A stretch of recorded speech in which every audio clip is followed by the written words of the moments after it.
여러분 안녕하십니까? YTN 뉴스나이트 시작합니다. 트럼프 미국 대통령이 이란과의 협상에 진전이 있었다며 호르무즈 해협 해방작전의 중단을 선언한 가운데 미국과 이란이 종전 합의문 체결에 임박했다는 보도가 나왔습니다. 트럼프 대통령은 이란이 합의를 이행하면 전쟁이 끝난다고 밝혔고 이란 정부는 미국 정부의 합의안을 검토 중이라고 밝혔습니다. 먼저 중동 현지 연결해서 자세히 들어보겠습니다. 신호특파원. 네, 저는 호르무즈 해협에서 멀지 않은 오만의 무스카트에 와 있습니다. 예, 보도 내용만 보면은 분위기가 조금 좋아지는 것 같기도 한데요. 미국하고 이란이 종전 합의문 체결의 최종 단계에 와 있다고요? 네, 그렇습니다. 미국과 이란이 전쟁을 끝내고 핵 문제를 해결하기 위한 틀을 담은 한 페이지짜리 합의문 체결에 임박했다는 보도가 나왔습니다. 미국 온라인 매체 악시오스의 보도 내용입니다. 이 한 페이지짜리 양해 각서에는 전쟁 종식과 핵 협상의 기본 원칙을 담은 14개 항이 담긴 것으로 전해졌습니다. 백악관은 이 같은 핵심 쟁점에 대한 이란 측의 답변이 48시간 이내에 오기를 기다리고 있습니다. 트럼프 대통령이 호르무즈 해협에서의 해방작전을 전격 중단한 배경도 합의문 작성에 이를 정도로 협상이 진전했기 때문으로 보입니다. 트럼프 대통령의 하루 전 발언 들어보겠습니다. Now they're trying to survive and they won't be successful unless they make a deal. Oh, if they don't make a deal, they won't be successful. It'll go very quickly and methodically. Believe me, it'll be very easy. 됐던 이란의 핵농축 활동에 대한 구체적인 내용이나 호르무즈 해협 개방 문제도 합의안에 담겨 있습니까?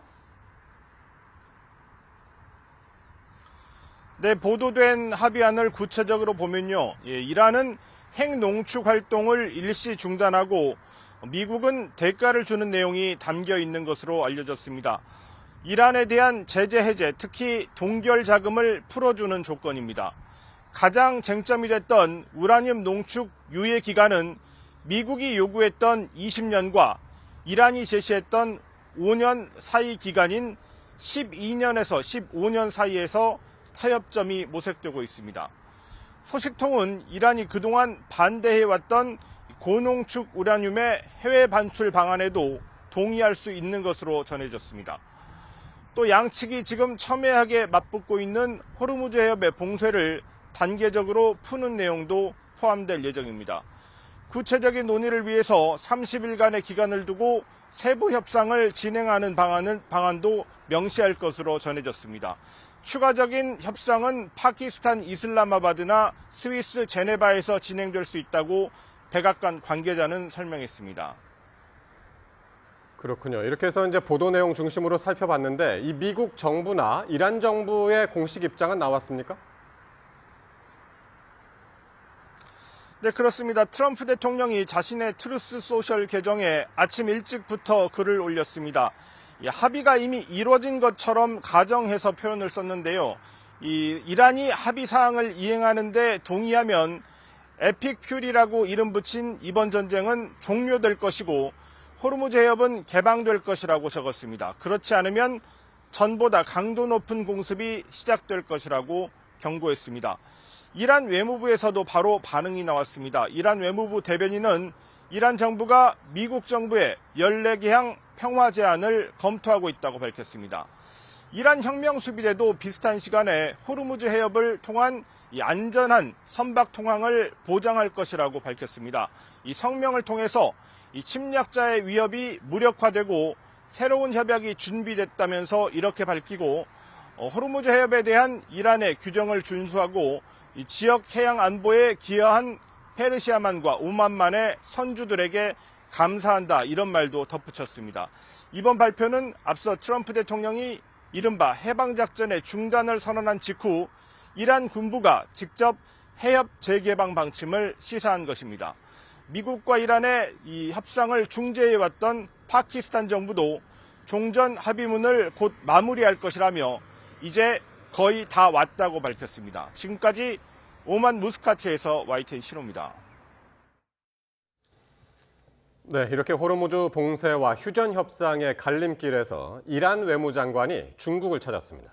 트럼프 대통령의 방중을 앞두고 중동 평화 중재와 타이완 문제 사이 빅딜도 주목됩니다. 베이징에서 강정규 특파원이 보도합니다.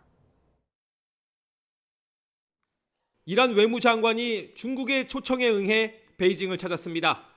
양국 외교수장의 공식 회담은 중동 전쟁 발발 이후 처음입니다. 미국과 호르무즈 해협 이중 봉쇄로 대치하며 휴전의 갈림길에 선 와중에 성사된 자리입니다. 我们认为全面止战刻不容缓，重启战端更不可取，坚持谈判尤为重要。 از مواضع چین بسیار قدردانی می‌کنیم. مذاکراتی برای خاتمه این جنگ آغاز شده. جمهوری اسلامی ایران همونطور که در 이번 회담은 미국 트럼프 대통령의 방중계기 담판을 앞둔 시점에 이루어진 것이기도 합니다. 미국은 이란산 석유 90%를 우회 수입하는 중국 민간 정유사 제재와 유조선 납포로 압박해왔습니다. 이란의 돈줄을 죄면서 중국을 견제하는 동시에 중재 역할을 독촉한 셈입니다. 뒷배인 중국의 설득으로 휴전 협상이 타결된다면 트럼프는 전쟁을 매듭짓고 방중할 수 있게 됩니다.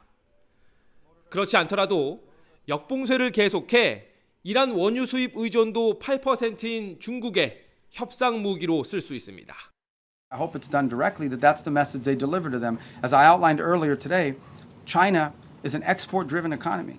So it is in China's interest that Iran stop closing the straits. It's harming China as well.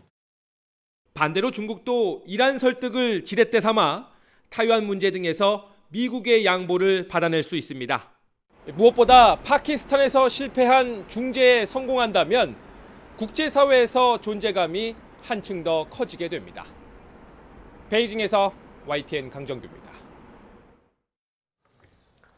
지난 4일 호르무즈 해협에 있던 우리 HMM의 벌크선 나무호가 이 폭발과 함께 화재가 발생한 것과 관련해 트럼프 대통령은 한국 화물선이 단독 행동 중에 이란 공격에 노출됐다고 주장했습니다. 하지만 이란 측은 미국이 아무 증거도 없이 이란을 공격 주체로 지목했다며 나무호 공격설을 전면 부인했습니다. 뉴욕에서 이승윤 특파원입니다. 트럼프 대통령은 한국 선박이 호르무즈 해협에서 선박 대열에서 벗어나 혼자 행동하다가 공격당했다고 주장했습니다. 호르무즈 해협에 갇힌 한국 화물선 HMM 나무호가 이란의 공격을 받았다는 걸 기정사실화하며 한국의 호르무즈 해협 개방 참여를 거듭 압박한 셈입니다. 피트 헤그세스 미 국방장관도 한국 선박과 소통하고 있다며 호르무즈 해협 해방 프로젝트에 한국이 더 나서주길 바란다고 말했습니다. We're in contact with that ship, CENTCOM, I should say. Targeting like that is a reflection of the indiscriminate nature of what Iran is doing. We hope South Korea would step up. 이런 가운데 마코 루비오 미 국무장관은 구체적인 내용은 밝히지 않은 채 민간 선원 10명 이상이 해협에서 숨졌다고 전해 긴장감을 고조시켰습니다. And so they're sitting ducks. They're isolated, they're starving, they're vulnerable, and at least 10 sailors have already died as a result of the civilian sailors. 트럼프 대통령은 이란이 대화 뒤에는 딴말을 하며 게임을 하고 있다면서 현명하게 처신하라고 비판했습니다. What I don't like about Iran is they'll talk to me with such great respect, and then they'll go on television, they'll say, we did not speak to the president. They play games. 이란 국영 이르나 통신은 트럼프 대통령이 아무 증거 없이 이란을 공격 주체로 지목했다고 강조했습니다. 또 나무호 화재와 관련해 외부 공격보다는 내부 화재 가능성을 시사했지만 화재에 대한 이란 정부의 직접적인 반응은 전하지 않았습니다. 이란군은 아랍에미리트 공격도 하지 않았다고 주장하며 UAE가 이란에 어떤 조치라도 하면 괴멸적인 대응을 하겠다면서 공격설을 전면 부인하고 있습니다. 뉴욕에서 YTN 이승윤입니다. 폭발과 함께 화재가 발생한 나무호는 예인선에 이끌려 이르면 우리 시간으로 내일 두바이 항에 입항합니다. 이후 구체적인 조사가 이뤄질 예정인데 HMM 측은 일단 트럼프 대통령이 주장하는 단독 행동은 없었다고 선을 그었습니다. 보도에 박기환 기자입니다.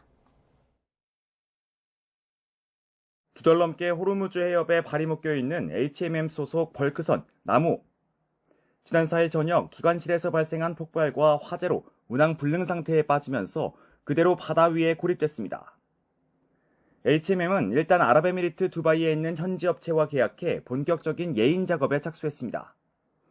오가는 데 걸리는 시간만 꼬박 하루 넘게 소요돼 우리 시간으로 내일 오전쯤 나무호가 두바이 항해 모습을 드러낼 전망입니다. 이후 원인불명 폭발과 화재에 대한 본격적인 조사가 시작됩니다. 지금은 화재 진압에 사용한 이산화탄소로 질식 가능성이 있어 기관실 접근도 어렵습니다. 이 때문에 두바이에 도착해 이산화탄소를 먼저 빼낸 뒤 선체 안팎의 피해 상황을 확인하고 정확한 폭발 원인을 규명해야 합니다. 무엇보다 도널드 트럼프 미 대통령이 주장한 나무호의 단독 행동이 있었는지 조사를 통해 드러날 것으로 보입니다.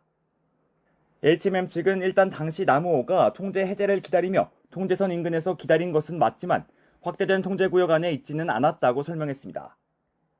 또 당시 HMM 소속의 선박 4척을 포함해 수백 척의 선박이 주변에 있었다면서 단독으로 움직일 상황이 아니었다고 반박했습니다. 선사 입장에서는 이란이 공격하지 않겠다는 의지가 명확해야지 어떤 안전을 보장받는 것인데 그런 것들이 명확하지 않는 상황에서 통항을 바로 시도하지는 않습니다. 해양수산부는 중앙해양안전심판원 조사관을 비롯한 현지 조사단을 보내 정확한 사고 원인을 파악할 예정입니다. YTN 박견입니다.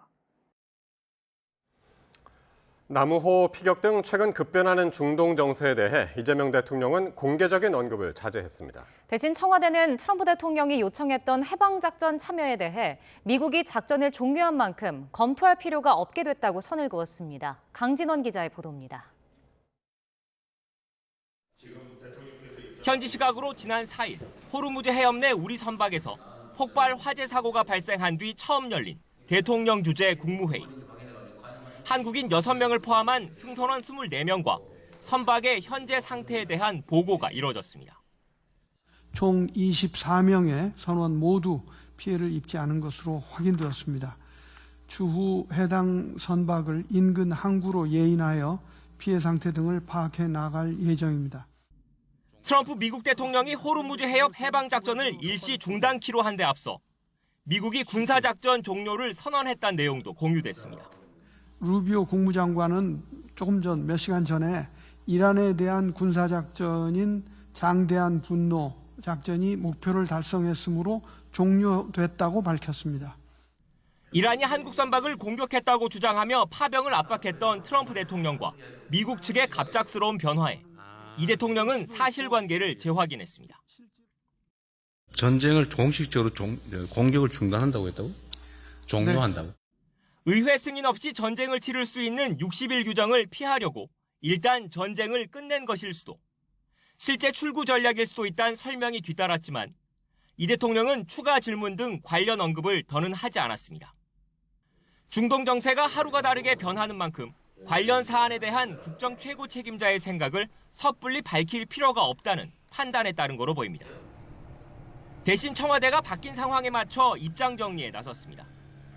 위성락 국가안보실장은 미군 주도의 호르무즈 해협 해방작전 참여 여부에 대해 작전이 종료된 만큼 검토 필요성도 없어졌다고 밝혔습니다. 한반도 대비태세와 국내법 절차 등을 감안해 검토 중이라는 하루 전 청와대 기류와는 결이 다릅니다. 예정에 없던 기자간담회를 자청해 방침을 밝힌 만큼 이 대통령의 의중이 실린 거란 분석도 나오고 있습니다. 공개석상에서 전략적 모호성을 이어가고 있는 이 대통령은 내부적으론 참모들과 여러 시나리오에 대비한 대응책을 논의하는 것으로 전해졌습니다. YTN 강준원입니다.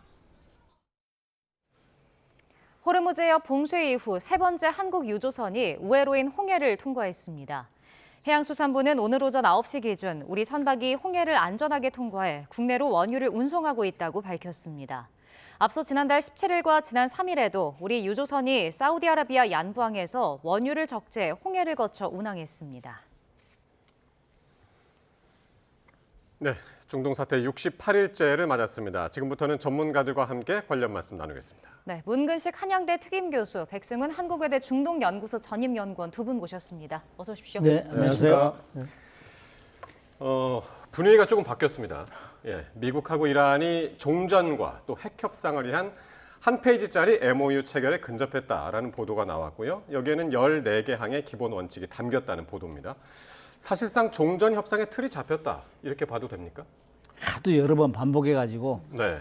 확신은 못하지만은 아무튼 양쪽에서 굉장히 힘들어하는 건 사실이에요. 빨리 끝내야 되겠는데 안 돼가지고 중재를 시켰음에도 안 되고 그러니까 MOU는 상호간에 양해하는 거, 양해 각서를 하거든요. 근데 그것이 여기서 결론이 나는 것이 아니고 14개 항목을 가지고 다시 이제 협의를 하자. 이런 정도 어프로치가 된 것 같아요. 예. 이건 이제 미중 정상회담을 앞두고 뭔가 실마리를 풀어내야 되는데 여기서 그거라도 하면서 이제 소강을 좀 약간의 이제 톤 다운을 하면서 한번 맞춰보자. 이건 그 의제에 대해서는 다 이미 나와 있는 것들이고 핵 문제, 뭐 호르무즈 해협 개방 문제 이런 것들인데 예. 아무튼 14개 가지고 MOU를 하자는 거는 MOU는 거의 다 됐다. 이건 이제 얘기를 하는 거거든. 예. 이거 하도 반복을 했지만 제가 볼 때는 지금 미국에서도 굉장히 신경 쓰였던 것이 이 국내 여론이 너무 안 좋잖아요. 전쟁 권한법도 60일 다 지나면 어떻게 할 거냐. 그때부터 뭐 휴전이야. 우리는 전쟁이 이미 휴전하고 있었기 때문에 관계없어. 그다음에 또 뭐 그 봉쇄 작전, 전쟁도 아니고 봉쇄 작전으로 갔다가 프로젝트라는 말을 또 썼잖아요. 이건 전쟁 행위가 아니야. 그런 예로 여론을 계속 무마하는 거지. 우리는 예. 지금 순화하는 거지, 언어를. 그렇게 하면서 프로젝트 프리덤을 하면서 국내 여론도 무마시키고 그다음에 관련 국들한테는 지금 우리 선박 구출하러 들어가. 우리 이렇게 노력하고 있어. 동참해. 이란한테는 구출하러 들어가는데 이 시비 걸지 마. 그때 공격하면 거기 이란 때문에 우리가 다시 시작하는 거야. 이런 메시지를 준 거예요. 날려버릴 그러니까 거야, 그렇죠. 결국에는 휴전, 종전, 그다음에 프로젝트 뭐 이렇게 쭉 순화하면서 전쟁은 아니야. 이제는 종전을 하기 위해서 이렇게 이 정도 노력하고 있어. 보여주는 거죠. 그런 상태에서 이제 MOU란 말을 딱 집어넣어서 한 페이지 됐어. 거의 다 됐어. 이걸 가지고 심각하게 토의하자. 여기까지 지금 진행되고 있는 것 같아요. 네. 앞서 트럼프 대통령이 해방 프로젝트를 이제 중단하겠다라고 선언을 했었는데 그 배경에 관심이 쏠렸었거든요. 그럼 결국 협상 진전이 있고 뭐 협의를 통한 틀이 좀 마련되기 때문에 전격 중단을 선언했던 걸까요? 저는 협상 진전은 명분이고 트럼프 대통령이 실효성이 없다는 걸 확실히 파악했기 때문에 이렇게 진행한 거라고 보시면 될 것 같습니다. 지금 뭐 프리덤 작전이라고 하는 것 자체가 지금 보니까 그 호르무즈 해협 안쪽에 2,000척 있는 선박의 국적이 87개국이거든요. 그러니까 트럼프 대통령이 우리가 이런 식으로 한두 척을 빼내고 성공을 하면 다른 국적이 그 선박들도 이제 나오면서 이제 어떤 성과를 만들어낼 수 있을 거라고 생각했는데 지금 그렇게 되지 않지 않습니까? 그리고 특히 이게 1대1로 수송을 해서 빼내는 작전을 해서 그 정도의 안정성을 담보하지 않으면 예. 선사나 보험사가 그대로 움직여줄 일이 만무했거든요. 그러니까 뭐 이게 저는 처음에 트럼프 대통령이 이 정책을 시도를 했을 때 진짜로 미군이 어떤 군사작전을 확실히 하고 뭐 공중급유기를 다 띄워서 그 공군력들 150개의 그 전투기를 다 이렇게 하면서 수송을 해서 나올 건가 보다 이렇게 뭐 한 대든 아니면 세 대든 묶어서 이렇게 나올 건가 보다 했더니 그런 것들이 아니었거든요. 그러다 보니까 이런 식의 군사작전으로는 어떠한 선사도 어떠한 그 보험사도 이거에 대해서 반응할 리가 만무하거든요. 그러니까 이 실효성이 별로 되지 않고 별로 그런 효과가 나지 않는 것을 아니까 이제는 더 방법이 없으니까 지금 협상들 잘 진행되고 있고 그게 됐으니까 얘기하는데 지금 나왔던 뭐 12년, 15년 안 이런 것들 이미 저도 지난주부터 들어왔던 얘기들이거든요. 이란 측이 전향적으로 나오고 있고 협상들이 이렇게 진행되고 있을 것 같다. 근데 단지 안 됐던 것은 호르무즈 해협에 대해서 그 협상력, 그를 통제권을 이란한테 인정을 해주고 들어가냐 안 들어가느냐 그걸로 이제 삿바 싸움이 계속 되고 있었던 건데 지금 트럼프 대통령도 쓸 수 있는 카드가 별로 없는 상태. 그리고 자기네들이 마지막으로 넣었던 프리덤 작전 자체가 실효성이 많이 떨어진다는 게 밝혀지고 있고 오히려 자기네들이 그런 그 확전에 대한 컨트롤, 통제도 지금 쉽지가 않으니까 이미 다 이야기 냈던 협상이 어느 정도 진행되고 있고 그 안에 그 핵협상도 동결 이런 것들 다 이란 쪽에서도 적극적으로 나오고 있다라고 하는 그런 거 이미 다 있었던 건데 그거 이제 협상이 잘 진행되고 있다라는 명분을 삼아서 이렇게 하고 왜냐하면 MOU 지금 너무 그 문 교수님께서도 잘 말씀해 주셨지만 MOU라고 하는 것 자체가 협상 타결이라고 볼 수 없거든요. 이제 MOU가 되면 아마 이 협상을 하려고 지난한 또 여러 가지 그러겠죠. 기간들이 걸릴 겁니다. 이게 그렇기 때문에 결국은 이란이 요구했던 일단은 그 종전을 하고 협상들을 얘기하자 이렇게 된 거예요. 그러니까 지금 처음에 이란이 제시했던 그러니까 호르무즈 항행권을 다 종결을 하고 이게 자유항행으로 만들고 핵 협상은 뒤로 미루자라고 얘기한 것보다도 더 조금 어떻게 보면 후퇴된 거 아닌가 싶습니다. 미국 입장에서는. 왜냐하면 지금 MOU에는 이 그 호르무즈 통제권에 대한 것들을 어떻게 하겠다라는 얘기가 지금 이제부터 시작인 거 아닙니까? 알겠습니다. 그래서 그게 문제다. 저는 그렇게 그러니까 이제 보고 있습니다. 그런 얘기들을 어떤 그 협상안들이 담겼는지 이런 얘기들을 앞으로 쭉 해야 될 텐데 이란도 어쨌든 조금 긍정적인 반응을 좀 보인 것 같고 녹취 한 2개 정도 듣고 이야기할 텐데요. 트럼프 대통령하고 루비오 국무장관이 하루 전에 했던 이야기가 요것하고 아주 관련이 있어서 한번 들어보고 계속 말씀 나누겠습니다. Now they're trying to survive and they won't be successful unless they make a deal. Oh, if they don't make a deal, they won't be successful. They'll go very quickly and methodically. Believe me, it'll be very easy. What the president would prefer is a deal. He would prefer to sit down, work out a memorandum of understanding for future negotiations that touches on all the key topics that have to be addressed, a full opening of the strait so the world can get back to normal. 예, 그러니까 오늘 미국 언론 악시오스가 이 보도를 하면서 이런 14개 중에 이런 내용이 담겼다 해서 한 얘기가 핵농축 중단하고 제재 해제하고 또 호르무즈 해협 통행 제한 완화 뭐 이런 것들이 이제 다 들어있단 말이에요. 그동안 뭐 우리가 계속 했던 이야기지만은 그런데 이 중에서 더 구체적으로 나온 것이 미국은 그 핵농축 일시 중단 시기를 20년이라고 했었고 이란은 5년이라고 했었는데 지금은 협상안에 12년에서 15년 사이가 지금 거론되고 있는 것 같아요. 이 정도면은 절충선이 되겠습니까? 오바마 대통령 때 15년이 있거든요. 그랬죠. 근데 그걸 미국이 지금까지 시종 주장했던 거는 오바마보다 더 좋은 협상. 그러면 20년이란 말이에요. 16년부터 시작되는 거잖아요. 근데 15년 하면은 저걸 동의를 할지 모르겠어요. 근데 이란 같은 경우는 또 5년까지 주장했는데 왜 우리가 15년까지 하냐? 5년까지 주장했는데 그걸 또 15년으로 이렇게 하면은 뭐 그야말로 강경파들이 너 지금 뭐 하는 거야? 지금 그거 하려면 진작 했지. 이렇게 나오면 골치 아픈 거죠. 그래서 아무튼 지금 얘기하는 거는 협상을 하기로 양해한 거지. 양해각서. 그래서 지금 신중하게 이제 테이블에 올려놓고 다시 한번 진중하게 토의해보자. 협의해보자. 이런 얘기거든요. 그래서 아무튼 뭐 트럼프 대통령이 제일 잘하는 게 협상이라고 했는데 뭐 20년에다 5년에 왔다 갔다 하면 중간 정도는 적절한 것 같아요. 그래서 저는 개인적인 생각은 한 12년에서 15년 정도 하고 서로 양보하는 차원에서 이렇게 이제 핵 문제는 풀고 그다음 문제가 이제 또 중요한 게 60%를 어떻게 이제 반출하느냐. 그건 뭐 협상안을 대강을 보니까는 반절은 러시아로 반절은 그 이란에 놓고 사찰을 강화하겠다 이런 방안이던데 이거를 미국에서 동의할지는 모르겠어요. 근데 또 다 반출하면은 또 이란에서 그 강경파들이 지금 뭐 하는 거야 또 이렇게 나오면 또 중단될 가능성이 많고 아무튼 현 상황에서 협상은 양자 국간의 문제고 지금 제일 피곤한 거는 제3국이잖아요.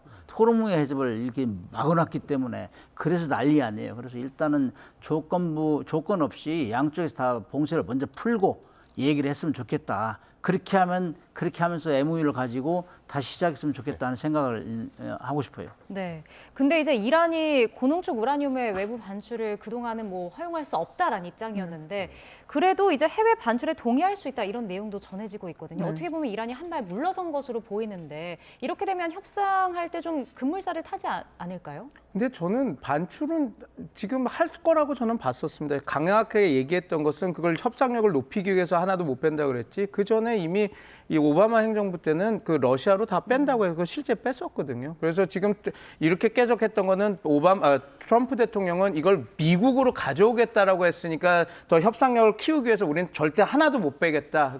이렇게 얘기를 했던 거지. 충분히 협상을 한 부분이었고 우리가 복귀해 보면 푸틴 대통령을 만나고 왔을 때 그 아락치 외무상이 만나고 왔을 때 푸틴 대통령이 그 얘기를 했잖아요. 그러니까 내가 핵 협상을 도와주고 싶다. 그리고 특히 반출 문제에 대해서 내가 도와주고 싶다라고 한 것은 이미 이란 쪽에서 러시아 쪽에 반출하는 건 할 수 있다라고 다 얘기를 했기 때문에 푸틴 대통령이 그 얘기를 했던 거거든요. 거거든요. 그러니까 이제 그 트럼프 대통령이 되게 성마르게 그 반응을 했죠. 너는 우크라이나 문제나 신경 써라 이렇게 던졌다라는 거. 그럼 거기에서 나는 맥락에서 보면 이란이 이미 푸틴 대통령 러시아에 가서 만났을 때 우리는 끝까지 반출을 안 하겠다라고 하는 게 아니라 러시아 쪽 그렇게 다르게 하면 할 수 있다라는 걸 협상에 계속 얘기하고 있었던 거라서 충분히 그거는 이미 예전에 이렇게 다 됐었던 거고 단 이제 굴욕적으로 미국이 다 가져가는 그 그림은 안 만들겠다라는 그 정도 수준에서 이미 협상이 진행되면 그 정도는 될 거라고 생각했습니다. 근데 지금 우리가 봐야 될 부분은 만약에 진짜 이게 MOU 각서로 해서 시간 끌기용이 아니라고 한다면 지금 이 안은 미국이 트럼프 대통령의 완벽한 패배거든요.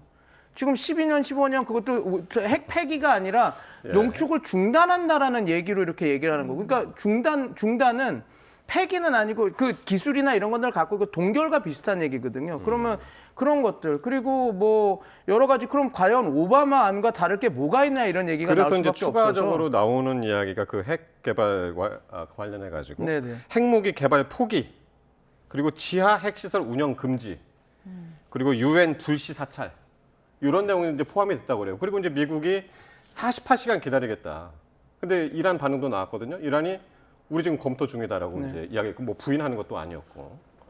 이게 이런 것 같습니다. 그러니까 지금 얘기가 하는 거는 이제 네. 그 안 추가 의정서에 사인을 먼저 하고 들어가죠. 오바마의 그 선셋 조항은 그러니까 일몰 조항은 우리가 신뢰를 구축한 다음에 마지막에 그런 식으로 불시 검문이라든지 가서 우리가 등록 안 된 시설도 볼 수 있는 그런 것들을 할 수 있는 게 추가 의정서라고 해서 93 플러스 2개 추가 의정서에서 그거를 승인하면 되거든요. 이란도 하겠다 그러는데 의회 승인이 안 돼 있던 상태였는데 오바마 안에서는 15년 해서 신뢰가 구축하면 마지막에 이런 엄청난 사찰을 받을 수 있는 걸 받아라 이런 거였는데 지금 이 안은 트럼프 대통령이 15년 그 추가 의정서를 사인을 하고 들어가자 이렇게 얘기를 하는 것이기 때문에 이것도 일정 정도 어느 정도 자기네들이 그 농축 우라늄을 인정해주고 그다음에 경제 유인 어느 정도 지금 트럼프 대통령이 얘기했던 뭐 2,500억 달러 그리고 1,000억 달러에 있는 동결 자금을 어떻게 풀어주느냐에 따라서 이란이 충분히 받을 수 있는 그 사안이라고 봅니다. 그리고 핵 무기 프로그램 자체는 이게 트럼프 대통령의 잘못된 워딩이고 지는 워딩인데 왜냐하면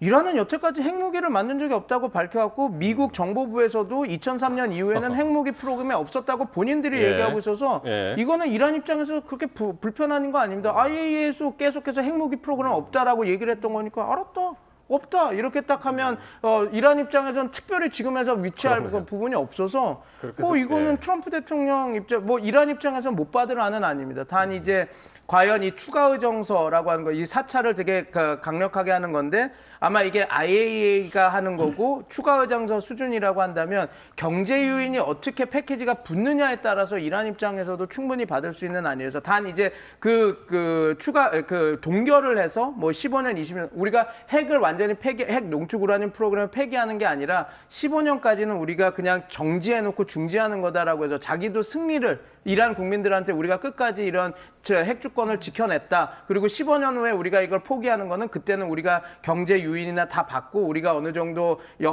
우리가 지금 이런 것들을 다 얻었을 때 하는 거니까 괜찮다 이런 얘기를 하게 된다면 뭐 이란 그 강경파도 충분히 이걸 못 받을 안은 아니라고 저는 보고 있습니다. 그러니까 강경파도 이제 뭐 충분히 받아들일 수 있는 아니다라는 말씀이신데 사실 미국은 그동안 계속해서 지적해 왔던 게 이란 지도부의 분열이 있기 때문에 통일된 안을 가져오지 못한다는 점이었거든요. 이번에는 그럼 이런 내부 분열이 좀 변수가 될 수 있는 걸까요? 아니면 분열은 자꾸 유도한 거죠. 협상에 우리는 잘 하려고 하고 있고 좋은 안을 제시하는데 이란에서 통일된 의견을 제출 못한다. 하나의 귀책 사유를 저쪽에 주는 거죠. 그러나 사실 이란 같은 경우는 그 농축하는 거, 이것도 농축 중단하는 것도 사실 12년, 15년은 큰 거예요. 농축을 일반 기계도 사실 한 3년만 가동을 안 하면은 기술, 인력, 시설 다 그냥 중지해야 되고 뭐 농축 원심 분리기도 다 봉인에 들어가면은 이거 쓸 수 없잖아요. 그런 것 때문에 상당히 심각한 건데 사실 이 동의를 해놓고 농축을 중단할지 안 할지는 모르겠어요. 사실 오바마 때 이 협상한 거를 트럼프 대통령이 깨면서 다시 농축을 해가지고 결국에는 60%까지 한 거는 또 다른 이런 현상이 있을 때는 지렛대로 활용하겠다 이런 거거든. 아무튼 이런 현상이 있기 때문에 지금 저 이란 같은 경우는 일단 뭐 국민들은 죽어나고 있다는 걸 지금 알고 있거든. 그래서 어지간하면은 좀 끝내려고 지금 하고 있어요. 그렇기 때문에 중국도 가는 것이고 중국이 중재 좀 해달라. 처음부터 저는 시종 중국 같은 나라가 나서야 된다. 그런데 그 1차 그 미중 정상회담이 캔슬되면서 이제 솔직히 좀 힘없는 나라에 중재를 했다 이렇게 보고 있거든요. 근데 이란 같은 경우는 중국과는 엄청난 영향력이 많기 때문에 그래서 지금 이런 상태에서 가서 또 얘기하고 하면서 아마 중재안을 이란도 받아들이고 이제 MOU 정도 하면서 이제 더 이상 우리끼리 한번 얘기해보자 이런 분위기를 만들어주는 것 같아요. 그래야 이제 미국하고 중국하고 1, 2등 세계 1, 2위 강대국이 만나가지고 지금 뭐 하느냐. 이게 지금 세계가 지금 경제적으로 난리다. 이런 걸 지금 다 분위기가 알고 있기 때문에 이란에서도 가서 지금 좀 SOS를 치는 것 같고 이런 분위기인 것 같습니다. 그래서 저는 뭐 핵농축 문제 그다음에 뭐 이런 것들은 이미 수없이 얘기했기 때문에 지금 다 알고 있어요. 얼마만큼 양보하느냐. 미국 같은 경우는 오바마보다는 훨씬 낫다. 이건 좀 포기해야 되고 이란 같은 경우도 지금 경제가 죽게 생겼는데 5년이 문제냐 10년이 문제냐. 그래서 절충안으로 합의하겠다. 이런 거를 통일된 의견을 내야 이게 돌아가거든요. 그러면서 먼저 이란에서는 지금 요구하는 것 중에 하나는 시정 주장했던 거는 일단 역풍세를 풀어라. 그렇게 하면은 협의하겠다 이렇게 했는데 지금 트럼프 대통령은 아직도 보험세는 풀지 않겠다 이렇게 하면은 이것도 깨질 가능성이 있어요. 그러니까 그래서 이제 그 중국에서 아라그치 장관하고 이제 왕이 부장하고 이제 만난 것이 굉장히 화제가 됐고 과연 무슨 얘기를 했을까 여기에 귀 기울이게 됐었는데 왕이 부장이 핵무기를 개발 않겠다는 이란의 약속을 높이 평가한다. 그렇게 얘기를 했단 말이에요. 요 얘기는 어떤 의미로 읽어야 될까요?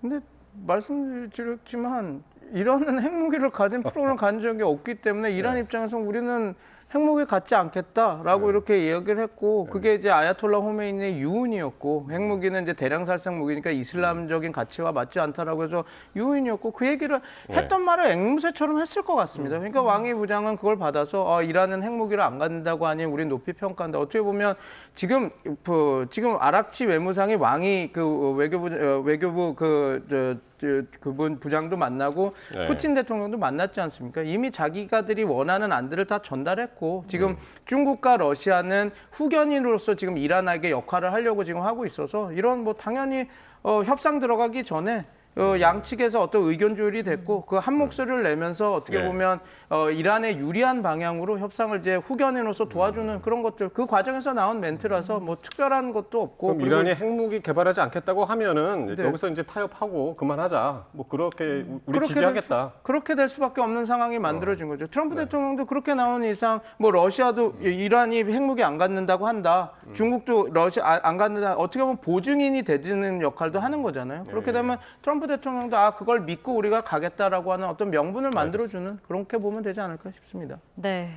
그런가 하면 지금 우리 선박에서 또 폭발 화재가 발생했었습니다. 뭐 일단 이란은 부인을 하고 있고 뭐 트럼프 대통령 같은 경우는 이란이 했다라고 주장을 하고 있는데 어떨까요? 내부 뭐 폭발이 될지 아니면 외부적인 요인이 있을지 어떻게 보십니까? 제가 배를 타본 경험에 의하면은 원래 소총으로 맞아도 구멍이 나요. 소총으로. 그래요? 소총으로 이 군함 아주 잠수함 같이 막 튼튼한 전체가 아니면은 소총으로 쏴도 다 구멍이 나요. 상성 같은 경우는 그렇기 때문에 외부에서 미사일이 맞았는지 뭐 총으로 맞았는지 이게 다 할 수 있는데 현재까지 얘기하는 거 보면 흔적이 없다. 외부에서 당한 흔적이 없다. 이런 거 보면은 내부에서 아마 장기간 억류되면서 피로 이런 게 누적돼 가지고 뭐 작동 잘못한 게 아닌가 이런 생각을 할 수 있어요. 배에서는 항상 하는 훈련 중에 가장 많이 하는 게 소화방수 훈련이에요. 불 나는 거, 불 끄는 거, 그다음 물 들어오면 물 이렇게 막아내는 이런 것들인데 지금 이제 각각 아전인수격으로 해석하는 거. 미국은 야 그럴 줄 알았어. 한국 너희들 피해봤으니까 진작에 참여하라는데 파병하라는데 왜 동의를 안 해? 이걸 같이 끌고 들어가는 것이고 그다음에 이란 같은 경우는 내가 언제 공격했어? 뭐 한 명이라도 자기 편을 만들어야 되니까 공격한 적이 없다. 근데 선원 입장에서 보면은 이건 선주나 선원 입장에서 보면은 이거 함부로 얘기하면은 이게 보험하고 엄청나게 연결되지 보험. 뭐 공격을 당해서 했다면은 불강력적이니까 이건 보험을 전액 받는 것이고 자기들이 잘못하면 보험 받는데 상당히 애로가 있거든요.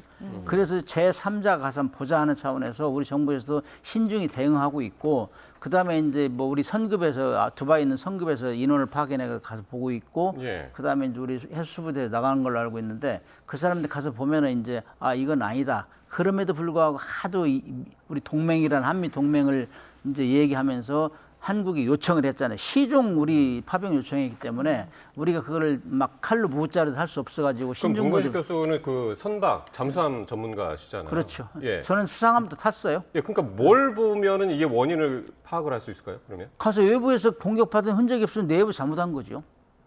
공격을 받으면은 항상 구멍이 난다든지 그 미사일이 터져가지고 그 파편에 의해서 어디 저 손상을 입는다 이런 거 다 볼 수 있어요. 그런데 지금 선원들이 그렇게 얘기를 분명히 안 하는 거, 이거는 가서 딱 보면 알아요. 근데 선원들이 얘기를 안 하는 걸 보면 뭔가 지금 뭐 보험 문제 여러 가지 걸쳐 있는 것 같아요. 어쨌든 지금 이제 트럼프 대통령은 한국 화물선이 단독 행위하다가 사고가 났다. 뭐 이란의 공격을 받았다고 그러고 네. 이란에서는 우리 공격 안 했다. 네. 우리 미사일 공격도 안 했고 드론 공격도 안 했다. 네. 우리 그 전면 부인하고 있잖아요. 네. 그럼 어떤 방식의 사고가 가능할까요? 저는 이렇게 생각합니다. 그러니까 우리가 지금 정황 증거로 지금 뭐 나온 것은 외부에 지금 너무 잘 말씀 주셨지만 외부에 어떤 그 손상된 자국이 없다라고 얘기하고 있지 않습니까? 물론 이제 예인이 돼서 이제 다 정밀 분석을 해봐야 되겠지만 그러면 지금 이 상황에서는 정황 분석을 해야 될 것 같은데 우리가 지금 우리 정부가 특사도 보내고 조현 외교부 장관이 아락치 외무상도 만나서 전화를 해서 우리가 이걸 외교적으로 풀겠다. 우리는 군사적으로 풀 생각 없다라고 다 얘기한 상황 아닙니까? 그리고 지금 정박돼 있었던 상태고. 근데 트럼프 대통령은 우리가 단독적으로 호르무즈 해협을 빠져나가려다가 당한 것처럼 얘기를 하는데 저는 궁금한 게 우리가 아직 보호할 해군력도 들어가 있는 것도 아니고 우리가 그 미국의 그 자유작전에 대해서 우리도 HM 나무가 거기에 같이 해줄 테니까 도와달라 얘기한 것도 아닌데 네. 미치지 않고서야 어떻게 이거를 어떠한 보호도 담보받지 못한 상황에서 해운사가 그리고 거기 배들이 자기네들이 독단적인 행동을 할 수 있겠습니까? 자기네들이 공격당할 수 있는 게 뻔한데 우리 정부의 해군도 들어가서 수송한 작전을 하겠다라는 것도 아니었고 이미 우리는 외교적으로 다 풀겠다고 전화를 한 상태예요. 그래서 저는 지금은 우리나라 정부와 해운사가 얘기하는 선사가 얘기하는 말을 더 믿어야 되지 않을까 싶습니다. 우리는 그냥 정박돼 있고 있는 상황에서 공격을 당했다. 근데 이제 이런 부분이 있을 수 있겠죠. 지금 어찌됐건 그 프리덤 프로젝트 자유 작전이 시작되고 나서 지금 그 이란은 그 푸자이랑으로 15개 탄도미사일과 뭐 3개의 순항미사일 그 드론 공격을 했다 그러지 않습니까? 그리고 그거를 성공적으로 요격을 했다 그랬는데 저는 만약에 그 요격을 했다 그러면 요격했던 그 파편이 떨어져서 친 거 아닌가? 그게 하나의 가능성이 있고 그다음에 뭐 기뢰도 뭐 이렇게 뭐 볼 수 있는데 기뢰가 거기까지 떠밀러 왔다고 한다면 좀 이거는 좀 상황이 더 심각한 문제고 이게 컨트롤이 안 되고 있다라고 하는 거니까 그거는 좀 피해야 되면 저는 아마 그런 거 아닐까 싶습니다. 그러니까 저 여러 가지 시나리오가 있는데 오히려 그 부수적 피해, 공격을 이제 푸자이란과 UAE로 공격하는 이란이 공격한 그 상황에서 요격된 파편이 떨어져서 했을 가능성이 높지 않을까. 물론 이제 이란이 의도적으로 우리를 공격했을 수 있는 가능성도 있긴 하겠지만 그거보다는 오히려 그런 그 콜레트럴 데미지 그런 것들을 그 전시 상황, 양쪽에서 공격하는 그 상황에서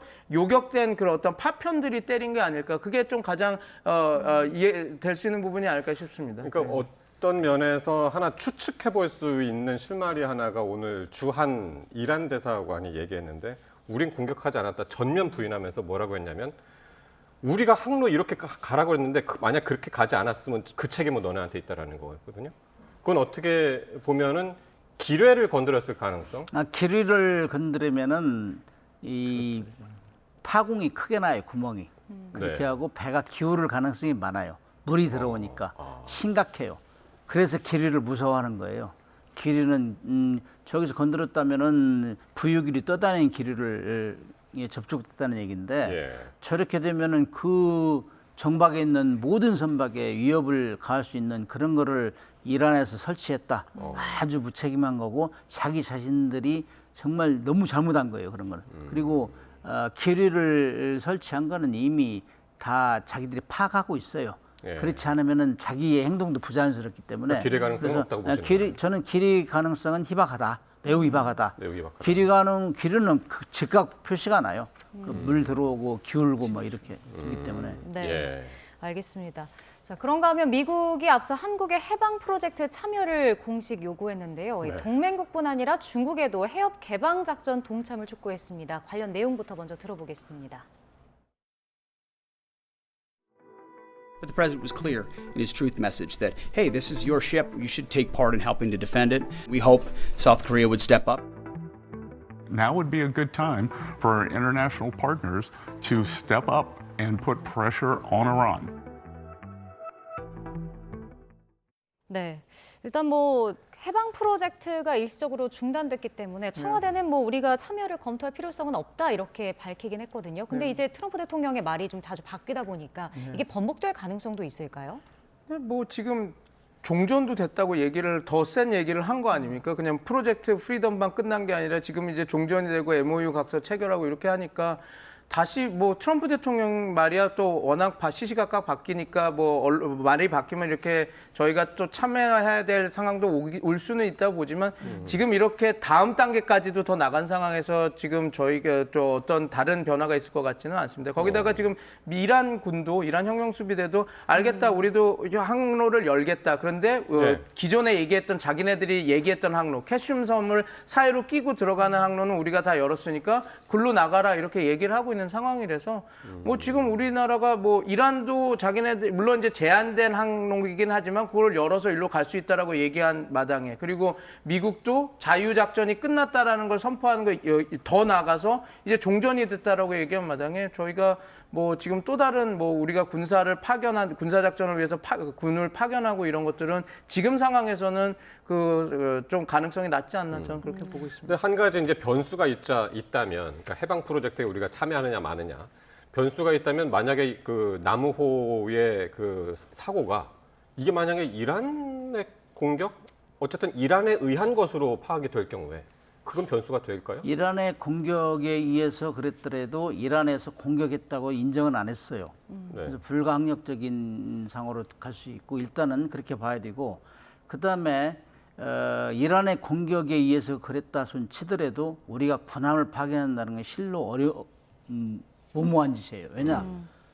일단 호르무즈에 들어가면서 이제 이 적대적 성격을 가질 수밖에 없어요. 너 공격했기 때문에 우리는 구출하러 들어간다. 근데 이미 이란은 거기에 들어오는 선박들은 공격하겠다는 여러 번 선언을 했기 때문에 그리고 외교적으로 먼저 풀고 그다음에 이제 미국은 자꾸 그 동맹국한테 들어오라 하면서 자기들도 들어가다 공격을 받았잖아요. 받았기 때문에 이거는 실로 그야말로 죽음의 그 통로로 들어가는 거거든요. 그렇기 때문에 이거는 혼자 들어가면 할 수 없고 이제는 혼자 들어가는 것보다는 연합국이 같이 이제 구성해서 들어가는 이런 방안, 그다음에 유엔하고 협력해서 들어가는 방안 이런 방안을 택해야지 혼자 단독에서 들어간다 그런 거는 이란을 이제 적대적으로 선언하는 그런 경향이 드는 것이고 이란에서 공격 안 했다고 했잖아요. 아니 우리한테 이란의 공격은 뭐 적대적으로 선포한 적이 없단 말이죠. 이런 상황에서 들어가면서 우리 무장해서 들어가고 뭐 이런 하면은 양국 간의 관계가 굉장히 악화될 수 있어요. 그렇기 때문에 이거는 외교적으로 일단 풀고 들어가도 연합군 선박 구성해서 들어가는 편이 가장 최적이다. 저는 그렇게 보고 있습니다. 그러니까 원인 규명이 어떤 결과가 나올지는 모르겠으나 그건 외교적으로 이제 풀어야 된다. 이제 그 말씀이신데 이제 이란이 절대적으로 이제 극구 부인을 하고 있는 것이 우리 선박의 사고뿐만이 아니라 UAE에 대한 공격 이것도 지금 부인하고 있단 말이에요. UAE도 이번에 지금 공격 받았잖아요. 그것도 부인하고 있고 프랑스 해운사 선박도 지금 화제가 났는데 거기서도 뭐 명확하게 뭐라고 얘기를 안 하는 것 같아요. UAE에 대한 부인은 이렇게 부인하죠. 원래 공격 작전을 할 생각이 없었는데 그리고 이제 예상도 없었는데 갑자기 이렇게 그 전시 상황처럼 밀고 들어오고 선박 2개가 나가고 미군도 들어오니까 우리가 그 과정에서 공격을 이렇게 했다라는 거지 공격 자체를 아예 안 했다라는 얘기는 아니거든요. 왜냐하면 이미 15개의 그 탄도미사일과 3개의 순항미사일 그 드론들을 쐈기 때문에 그리고 그런 것들이 다 이란이 안 쏘면 쏠 수가 없는 것들이거든요. 그래서 이란은 그 부분에서는 저도 워딩을 이렇게 봤는데 우리가 UAE를 공격할 계획이 전혀 없었고 다 했는데 이거는 전시상하 이렇게 해가지고 우리가 어쩔 수 없이 이렇게 공격을 했다라는 그런 뉘앙스로 얘기를 해서 예. 근데 두 가지가 있을 것 같습니다. 그러니까 지금 진짜로 다 알았는데 그런 의도로 얘기를 한 건지 아니면 지금 31개 주에 들어가 있는 그 혁명수비대가 약간 그 현장 지휘관들이 자기네들이 권한을 갖고 군사작전을 할 수 있는 좀 다른 형태, 그러니까 윗선까지 다 보고 안 하고 할 수 있는 작전을 할 수 있는 그 권한들이 있거든요. 그래서 뭐 우리가 계획을 안 하고 이런 우발적인 일이 있었다고 해서 우리 중앙에서 한 건 아니니까 부정을 하는 것인지 아니면 그냥 뭐 이게 우리가 진짜로 공격을 할 계획이 없었는데 이런 상황에 대해서 어쩔 수 없이 간 거다라는 얘기를 하는 건지 그게 좀 모호하게 워딩이 돼 있어서 뭐 내가 공격을 절대 안 하고 이건 우리가 한 게 아니다라고 한 워딩이 아니었었기 때문에 이거는 어떻게 보면 알겠습니다. 이란이 한 공격이라고 보시면 될 것 같습니다. 예, 일단 미국하고 이란이 종전 합의문 체결이 임박했다. 미국이 48시간 기다리겠다라고 했으니까요. 그 문제는 좀 더 우리가 시간을 갖고 지켜봐야 할 문제 같습니다. 네, 지금까지 문근식 한양대 특임교수, 백승훈 한국외대 중동연구소 전임연구원 두 분과 함께했습니다. 오늘 말씀 고맙습니다. 네, 고맙습니다. 감사합니다.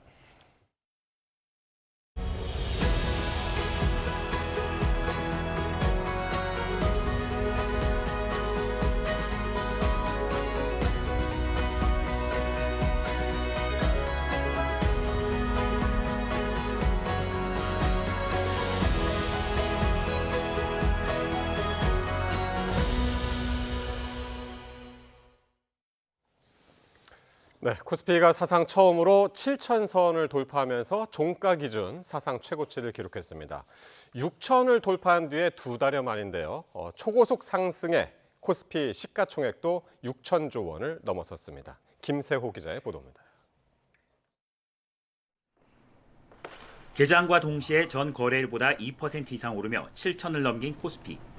장중 7,400대까지 넘나들던 코스피는 6.5% 급등한 7,384로 장을 마치며 종가 기준 사상 최고치를 또다시 갈아치웠습니다.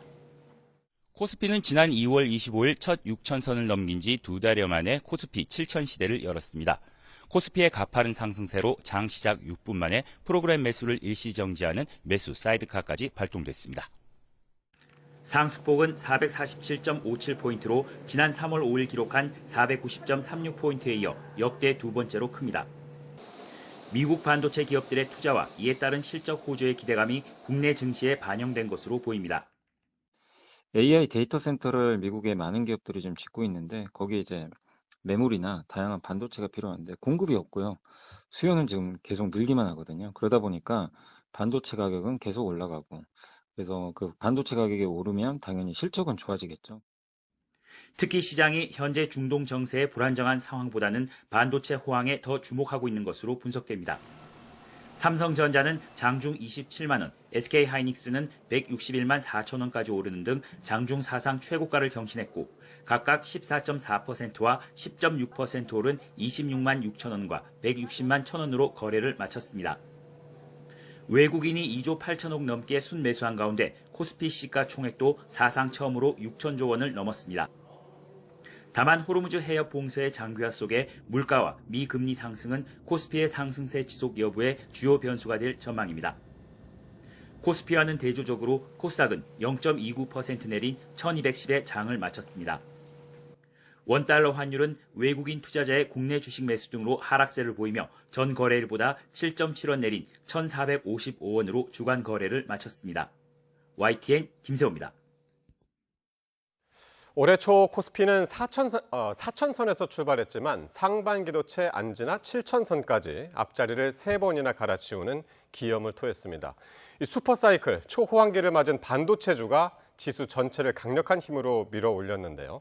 업계에서는 이 8,000 도달도 꿈이 아니라고 전망합니다. 류환홍 기자입니다. 코스피 7,000 달성의 1등 공신은 단연 반도체 투톱인 삼성전자와 SK하이닉스. 반도체 슈퍼사이클을 맞아 1분기 사상 최대 실적을 거뒀고 지난달에는 이란 전쟁 와중에도 월간기 중 사상 최대 반도체 수출 실적을 이끈 주역이었습니다. 뛰어난 실적에 풍부한 유동성이 더해지면서 삼성전자와 SK하이닉스 두 종목 주가는 올해 들어 각각 121%와 145% 상승했습니다. 코스피 시가총액이 사상 처음 6천조 원을 돌파했는데 삼성전자와 SK하이닉스 두 종목 비중은 47%에 달합니다. 한 증권사의 올해 1분기 미성년자 고객 계좌 개설수는 1년 전보다 2.7배나 증가했는데 여기에도 반도체 투톱의 주가 급등이 큰 역할을 했습니다. 코스피 7천 시대가 열렸지만 투자 열기가 반도체를 필두로 한 조선과 방산, 원자력 등 특정 업종의 대표주로 쏠린 점은 한계로 지적됩니다. 한국거래소의 KRX TMI 지수 상승률을 보면 중대형 지수의 경우 올해 들어 79% 상승했지만 중형과 소형, 초소형 지수는 중대형 지수 상승률의 절반에도 못 미치고 있습니다. 지수가 올랐지만 코스피 상승을 주도한 종목이 없는 투자자들은 소외감을 느낄 수밖에 없습니다. 이달부터는 외국인 투자자들이 기존 계좌에서 자유롭게 국내 주식을 살 수 있게 됐는데 앞으로 외국인 수급이 늘어나면서 코스피 양극화는 더 심해질 것이란 전망이 나옵니다. 삼성전자하고 SK하이닉스의 실적 호조세가 지속이 될 것으로 예상이 되고 있고 외국인 통합 계좌 시행에 따른 외국인 개인 투자자 매수가 삼성전자하고 SK하이닉스에 집중이 되고 있기 때문에 수급적인 호재 요인이 더해지면서 두 종목의 주가 상승 주도력이 지속이 될 수 있을 것으로 예상됩니다. 이제 관심은 코스피 8천 시대도 가능할 것이냐는 점입니다. 신한투자와 하나, 삼성 등 일부 증권사들은 코스피 상단을 8천선 중반까지 열어놔야 한다는 전망을 내놓았지만 짚어야 할 점은 있습니다. 중동 사태가 다시 위기 국면으로 치달을 수 있고 반도체 업황이 흔들릴 경우 지수 전체가 흔들릴 수 있는 취약점도 있습니다. 더욱이 고유가 여파로 물가 상승세가 예상보다 가팔라지고 있는 점은 기준금리 인상 논의를 불러올 수도 있습니다. YTN 유환홍입니다. 서울시장 선거전이 치열해지면서 민주당 정원호, 국민의힘 오세훈 후보 사이 푸들 공방이 벌어졌습니다. 평택을 해선 과거 발언을 둘러싼 범여권 주자들의 신경전이 벌어졌고 부산 북갑에서는 단일화를 놓고 분열상이 포착됐습니다. 보도에 김다연 기자입니다. 서울시장 선거의 최대 화두 부동산입니다. YTN에 출연한 민주당 정원호 서울시장 후보는 매년 8만 호씩 주택을 공급하겠다더니 반도 못했다면서 전월세 폭등 책임을 오세훈 후보에게 돌렸습니다. 자신은 시민 삶을 지키는 행정가가 되겠다며 정쟁하지 말자고도 했습니다. 이재명 대통령 혹은 민주당과 싸우는 것이 아니고 저는 시민의 불편함과 싸워야 된다. 국민의힘 오세훈 후보는 부동산 지역 시민대책회의를 출범시켜 정부 여당 정책을 파고들었습니다. 이재명 대통령이 집을 통치수단으로 삼았다며 선거가 끝나면 실거주 1주택자도 가차없이 보유세 폭탄 통지서를 받을 거라고 주장했습니다. 수천 세대 대단지의 전세 매물 제로 0건이라는 믿기지 않는 초현실적 사태가 현실이 되고 있고 캠프사의 신경전도 고조되고 있는데 오세훈 후보 측이 특검법에 침묵하는 정 후보를 대통령의 푸들이라고 비꼬자 정 후보 캠프는 용산의 푸들이 거울 속 본인 모습에 짙느냐고 받아쳤습니다. 경기 평택을 재선거도 신경전이 위태롭습니다. 조국혁신당 조국 후보는 여권 적자라고 호소하고 저 조국이 이재명 대통령의 AI 3대 강국 비전과 평택의 압도적 자산을 하나로 연결시키겠습니다. 나아가 민주당 김용남 후보의 과거 발언을 집요하게 파헤치고 있습니다. 물론 2등, 3등 하는 후보들은 1등 후보를 때리는 거는 선거 전략상 당연해 보이는데 국민의힘 유이동 후보는 어느 김용남이 진짜냐며 이른바 철새 이력을 파고들었습니다. 부산 북갑에서는 야권 단일화를 두고 꿈깨라는 등 장외 기싸움이 한창입니다. 공교롭게도 오는 일요일 민주당 하정우, 국민의힘 박민식, 무소속 한동훈 후보가 나란히 개소식을 진행합니다. 장동혁 대표는 박민식 후보 캠프로, 친한계는 한동훈 후보 캠프로 갈 계획이라 이른바 해당 행위를 둘러싼 보수 진영의 긴장감도 심화하는 모습입니다. YTN 김다현입니다. 더불어민주당이 국민의힘 공천은 윤어게인이라며 차라리 윤석열 전 대통령을 옥중 공천하라고 비판했습니다. 김의겸 전 의원을 전북 군산에 전략 공천하는 등 재보궐선거 교통정리도 마무리 수순입니다. 보도에 임성재 기자입니다. 비상계엄 요건을 강화하는 내용을 담은 개헌안 표결을 하루 앞두고 민주당은 반대 의견이 있을 수 있으나 내란 정당 5명을 상쇄할 기회라고 제1야당을 향한 내란 프레임을 강화했습니다. 추경호 대구시장 후보, 이진숙 달성군 후보 등을 콕 집어 윤어게인 제2의 내란 공천이라고 했고 내란 부활 개수작 같은 수위를 넘나드는 날선 발언도 쏟아졌습니다. 기왕에 이렇게 된 거 윤석열을 차라리 옥중공천 하시기 바랍니다. 내부적으로는 그간 하마평이 무성했던 재보선 지역 빈칸 5곳을 일사천리로 채웠습니다. 전북 군산김제 부안갑에 문재인 청와대 대변인이자 초선 의원을 지낸 김의겸 전 새만금 개발청장을 전략 공천했고 을지역구엔 평당원 출신 박지원 최고위원을 확정했습니다. 이재명 대통령과 성남 경기 청와대 여정을 함께한 임문영 전 국가 AI 전략위원회 부위원장은 광주 광산을에 배치하며 강세 지역 호남 주자들을 확정했습니다. 제주 서귀포엔 김성범 전 해양수산부 차관, 대구 달성군에 박형룡 지역위원장을 배치했는데 남은 한 자리 충남 공주부여 청양공천 역시 오래 걸리지는 않을 거란 설명입니다. 금요일을 넘지 않게 정리를 할 생각인데요. 그러나 그래도 한 2, 3일 정도는 시간을 좀 가지고. 민주당 최초 연임 역사를 쓰며 2주 만에 돌아온 한병도 원내대표는 복귀 일성으로 이재명 정부 성공을 외쳤습니다. 지금부터 우리는 모든 열정과 땀을 지방선거 승리를 위해 쏟았으면 좋겠습니다. 6월 지방선거와 재보선까지 공천 9분응선을 넘은 민주당은 그야말로 선거 올인 모드에 돌입했습니다. 윤석열 잔재를 퇴출하겠다는 프레임 전쟁 수위도 최대치로 끌어올릴 전망입니다. YTN 임성재입니다. 국민의힘이 경기도당 필승 결의대회에서 한 목소리로 정부 여당을 비판하며 모처럼 단일 대우를 형성했습니다. 정진석 전 대통령 비서실장 공천 문제도 내일 매듭 짓겠다는 구상인데 당사자 반발은 변수입니다. 보도에 김철희 기자입니다. 방미 이후 이선 후퇴 압박을 받았던 장동혁 대표가 부산과 대구에 이어 경기도를 찾았습니다. 결의대회에 함께한 현역 의원과 출마자들은 계파를 가리지 않고 지도부와 원팀을 강조했고 반복되던 분열 양상도 이번엔 없었습니다. 똘똘 뭉치는 그 모습을 우리 국민들께 당당하게 우리는 보여드렸습니다.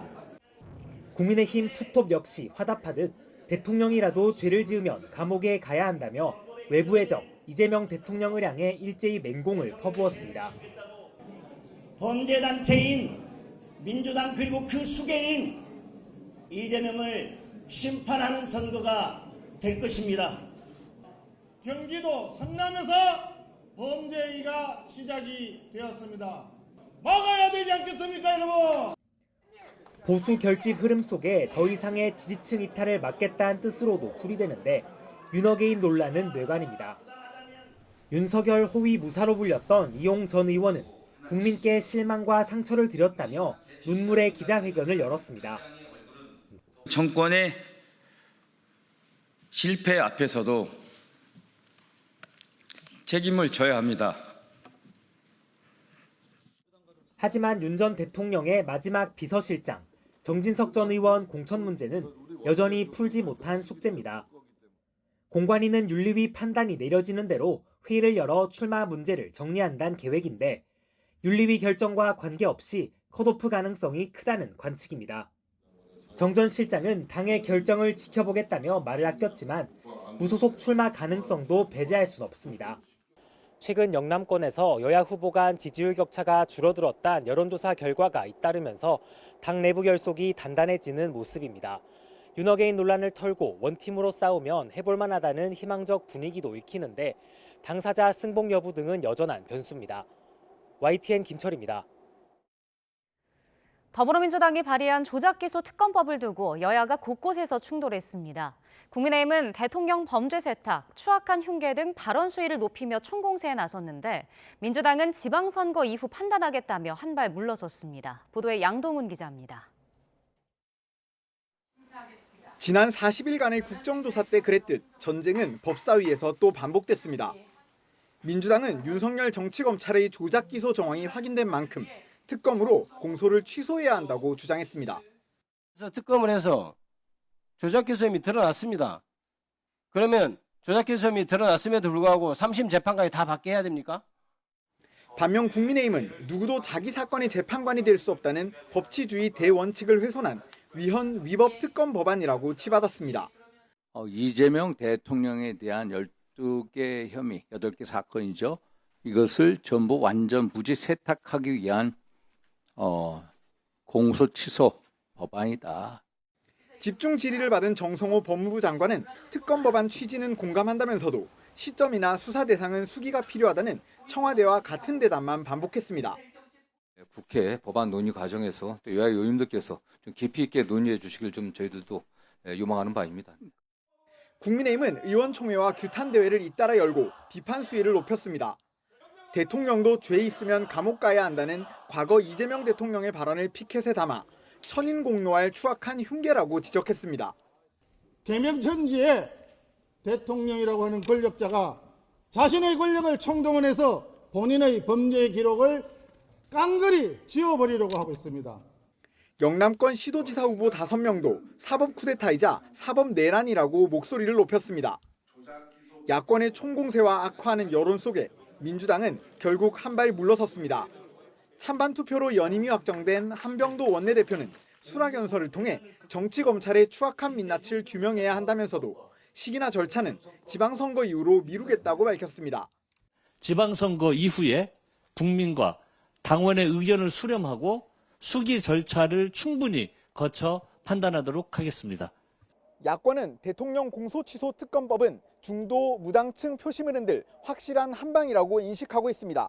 국민의힘은 청와대 앞 현장 최고위원회의 등 여론전을 이어갈 계획입니다. YTN 양동훈입니다.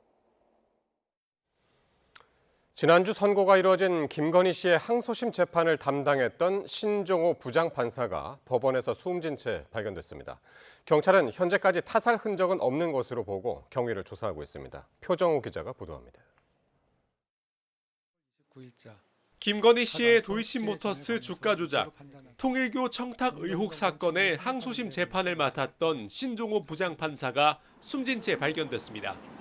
신 판사는 새벽 0시 20분쯤 연락이 끊겼다는 가족의 신고가 소방에 접수되고 40분쯤 뒤 법원 청사 화단에서 발견됐습니다. 현장에선 유서로 추정되는 문건이 나왔는데 김건희 씨나 재판 관련 내용은 없었던 걸로 확인됐습니다. 신 판사는 지난 2월부터 석 달 동안 김건희 씨의 주가 조작 사건 등의 항소심을 이끌어왔습니다. 지난달 28일 1심에서 무죄를 선고했던 주가 조작 공범 혐의에 대해 김 씨도 시세 조정에 가담한 걸로 판단하고 일부 유죄로 뒤집었고, 또 통일교로부터 청탁 목적으로 800만 원 상당의 샤넬 가방을 받은 혐의도 1심과 달리 유죄로 판결했습니다. 재판부는 김 씨에게 징역 4년과 벌금 5천만 원을 선고했는데 1심보다 2년 4개월 늘어난 형량이었습니다. 신 판사는 지난 1995년 제37회 사법시험에 합격한 뒤 2001년 서울지방법원 의정부지원에서 판사 생활을 시작했습니다. 경찰은 현재까지 범죄 혐의점은 없는 걸로 보고 정확한 경위를 조사하고 있습니다. 또 유족의 요청에 따라 구체적인 유서 내용과 부검 여부는 공개할 수 없다고 설명했습니다. YTN 표정우입니다. 광주 도심에서 여고생에게 흉기를 휘둘러 숨지게 한 20대 남성에게 구속영장이 신청됐습니다. 경찰은 범행 동기 등을 집중 추궁하면서 신상 공개 여부도 검토하고 있습니다. 오선열 기자입니다. 어린이날 새벽 혼자 귀가하던 여고생이 흉기 습격을 당한 큰 길가입니다. 참변을 당한 장소엔 추모국화 여러 송이가 놓여 있습니다. 꽃다운 나이에 숨진 여학생 A양의 빈소에선 유족과 친구들의 오열이 이어집니다. 평소 응급구조사와 구급대원을 꿈꿨던 A양의 입관식은 눈물바다로 변했습니다. 집에 가는 길에 버스 끊겨가지고 엄마한테 전화해갖고 택시 부르기도 미안하고 세금 못 줬죠. 구급대원이었고. 여학생을 도우려던 남학생에게도 흉기를 휘두른 24살 장모 씨는 11시간 만에 자신의 주거지 인근에서 붙잡혔습니다. 범행 직후 자신의 차량을 타고 도주한 장 씨는 무인 세탁소에 들러 피 묻은 옷을 세탁한 것으로 파악됐습니다. 경찰은 장 씨의 차량과 100여 미터 떨어진 이곳 풀숲에서 범행에 사용한 흉기를 발견했습니다. 경찰 조사에서 장 씨는 자살을 결심하고 미리 구매한 흉기라며 우발적 범행을 주장했습니다. 경찰은 장 씨에게 구속영장을 신청하고 계획범죄 여부 등을 수사하고 있습니다. 차 타고 돌아다니다가 피해자가 이렇게 집으로 가는 이동 중에 두 번을 본 거예요. 여러 가지 가능성을 두고. 경찰은 장 씨에 대해 프로파일러 면담과 휴대전화 포렌식 등을 추가 조사하고 신상 공개 여부도 검토하고 있습니다. YTN 오세리입니다. 경기 양주에서 학대 의심 신고로 숨진 3살 아이의 친부가 아동학대 치사 등의 혐의로 구속 기소됐습니다. 검찰은 친부가 피해 아동이 대소변을 가릴 수 있는데도 기저귀를 차고 소변을 누는 상황에 갑자기 화가 나 아동의 머리와 턱을 돌침대 바닥과 모서리 등에 부딪히게 하는 등 학대해 사망에 이르게 했다고 판단했습니다. 피해 아동은 지난달 9일 경기 양주시에 있는 아파트에서 머리를 크게 다쳐 의식불명 상태로 병원에 옮겨져 뇌수술을 받았지만 닷새 만에 숨졌습니다. 대전 둔산경찰서는 어린이날 대낮에 알몸으로 도심을 돌아다닌 혐의로 20대 남성 A씨를 현행범으로 붙잡아 조사하고 있다고 밝혔습니다. A씨는 어제 오후 4시 20분쯤 대전 둔산동 도심 거리에서 알몸으로 거리를 활보한 혐의를 받고 있습니다. 경찰 조사에서 A씨는 많은 사람 앞에서 옷을 벗고 이름을 외치니까 기분이 좋아졌다며 옷을 벗는 게 편해서 그랬다고 진술한 것으로 전해졌습니다. 중동 정세 불안으로 국제유가가 급등하면서 지난달 소비자 물가가 1년 9개월 만에 가장 큰 폭으로 올랐습니다. 특히 기름값 상승이 물가 전반으로 확산하는 모습인데 5월에는 오름폭이 더 커질 수 있다는 전망이 나오고 있습니다. 보도에 오동건 기자입니다. 서울의 한 주유소. 이란 전쟁 이후 휘발유와 경유 가격이 크게 오르면서 운전자들의 부담이 커지고 있습니다. 제가 느낄 때는 한 20% 정도 오른 것 같거든요. 꽤 많이 오른 거죠. 기름값 상승은 소비자 물가 전반에 영향을 미쳤습니다. 지난달 소비자 물가에서 석유류 가격은 1년 전보다 무려 21.9% 급등한 것으로 나타났습니다. 휘발유는 21.1%, 경유는 30.8% 올라 3년 9개월 만에 가장 큰 상승폭을 기록했습니다. 지난달 소비자 물가는 1년 전보다 2.6% 올라 21개월 만에 가장 높은 수준을 나타냈습니다. 석유류 가격이 전체 소비자 물가를 0.84%포인트 끌어올리며 가장 큰 영향을 준 것으로 분석됐습니다. 석유류를 포함한 공업제품 물가는 3.8% 올라 3년 2개월 만에 최고 상승률을 기록했습니다. 서비스 물가도 2.4% 상승했는데 국제항공료는 유류 할증료 인상으로 15.9%, 해외 단체 여행비는 11.5%나 올랐습니다. 반면 농산물 가격은 내려갔습니다. 채소류 가격이 12% 넘게 하락했고 무와 당근 가격은 각각 43%, 42% 떨어졌습니다. 농산물 가격 하락에도 불구하고 국제유가 상승이 전체 물가를 끌어올린 셈입니다. 석유류 같은 경우는 22년 7월 달에 35.2% 이후 3년 9개월 만에 최대 상승하였습니다. 석유류 가격을 뺀 군업물가 같은 경우는 2.2% 상승하여 지난 3월 달과 동일하게 상승하였습니다. 정부는 석유 최고 가격제와 유류세 인하로 그나마 전체 물가 상승률을 1.2%포인트 끌어내린 것으로 추정했습니다. 하지만 기름값 상승 여파가 앞으로 더 확산할 가능성이 크다는 점이 문제로 꼽힙니다. 농산물과 신선식품 역시 물류비 부담이 커지면서 가격 상승 압력을 받을 수 있기 때문입니다. 유상대 한국은행 부총재도 5월 물가와 관련해 석유류 가격이 높은 수준을 이어가는 가운데 지난해 농축수산물 가격이 상대적으로 낮았던 데 따른 기저효과까지 겹치며 오름폭이 더 커질 수 있다고 전망했습니다. 기름값 상승이 물가 전반에 영향을 끼치면서 소비자들이 체감하는 물가 부담은 더 커질 가능성이 높아지고 있습니다. YTN 오동건입니다. 코스피가 유례없는 강세장을 이어가고 있지만 이면엔 개인 투자자들의 뒤통수를 치는 주가 조작, 회계 사기 범죄도 행행하고 있습니다. 국세청이 주식시장에서 부당 이득을 챙기고도 세금을 제대로 내지 않는 등 불공정 탈세 정황이 확인된 업체들에 대해 대대적인 세무조사에 착수했습니다. 보도에 차유정 기자입니다. 한 주가 조작 세력은 제조업체 A를 인수한 뒤 신재생에너지 관련 신사업을 추진한다는 가짜 정보를 시장에 흘렸습니다. 실물 거래도 없이 거짓 세금 계산서로 매출을 뻥튀기했고 사업 여부가 불분명한 법인에 거액의 투자금을 송금하며 개인 투자자를 유인했습니다. 이후 주가가 오르자 일당은 저가에 발행받은 전환사채를 주식으로 바꿔 상당한 시세 차익을 누렸고 이는 고스란히 물량 폭탄이 돼 소액 투자자들만 막대한 피해를 입었습니다. 제조업체 B는 주요 생산 기능을 사주가 지배하는 해외 법인으로 옮기면서도 200억 원에 달하는 이전 대가를 받지 않았습니다. 또 다른 해외 법인을 형식적으로 끼워 넣어 30억 원 이상의 유통 마진을 취하게 했고 해외 체류 임원에게는 고액 급여를 지급했습니다. 실적이 양호했지만 해당 업체는 회계감사에서 자료를 고의로 내지 않아 결국 상장 폐지됐고 소액 주주들은 돌이킬 수 없는 손해를 입었습니다. 코스피가 이른바 불장을 이어가는 가운데 국세청이 증권시장 교란 세력에 대한 대대적인 세무조사에 착수했습니다. 주가 조작과 회계 사기 정황이 확인된 11개 업체와 사주 일가에게 기업 이익을 빼돌려 소액 주주들에게 손해를 끼친 15개 업체가 대상입니다. 주가 조작 세력이나 허위 공시로 인해 가지고 여러 가지 말하자면 주식을 이렇게 저가로 사가지고 호재 정보를 띄워가지고 고점에서 이제 파는 이런 행위가 있는데 그에 따른 어떤 정당한 세금을 이제 납부했느냐 이 부분들이 이제 문제가 될 것 같습니다. 투자 경험이 부족한 사회 초년생이나 노년층을 상대로 투자금을 챙긴 불법 리딩방 5개 업체도 조사 대상에 올랐습니다.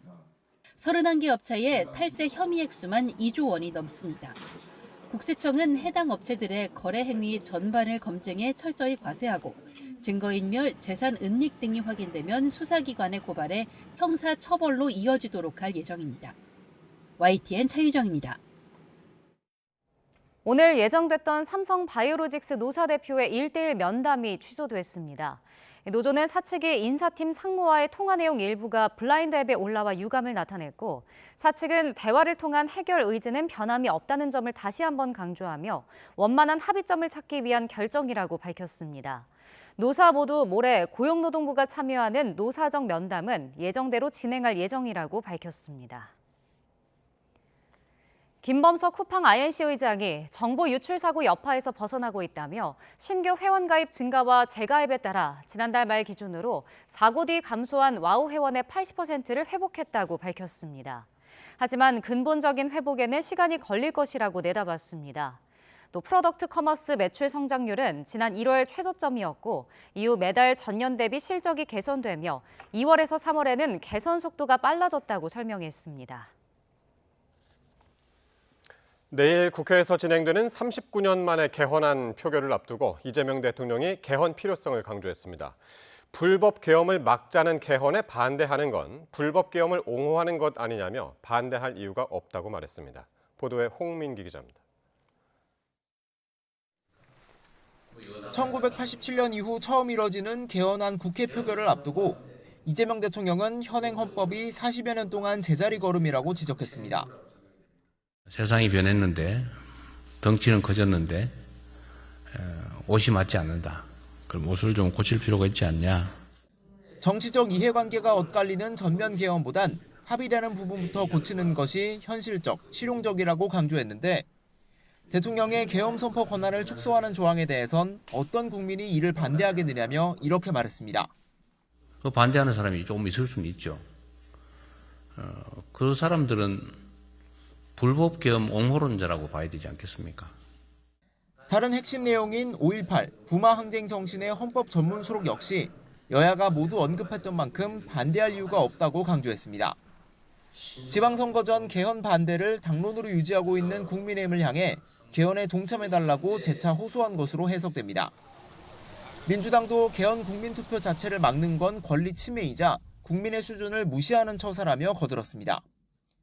이 반면 장동혁 국민의힘 대표는 우원식 국회의장을 만나 당론 반대를 못 박았다며 여권이 공소취소 특검 등 위헌적 행태 속에 개헌을 입에 담는 건 모순이라고 맞받았습니다.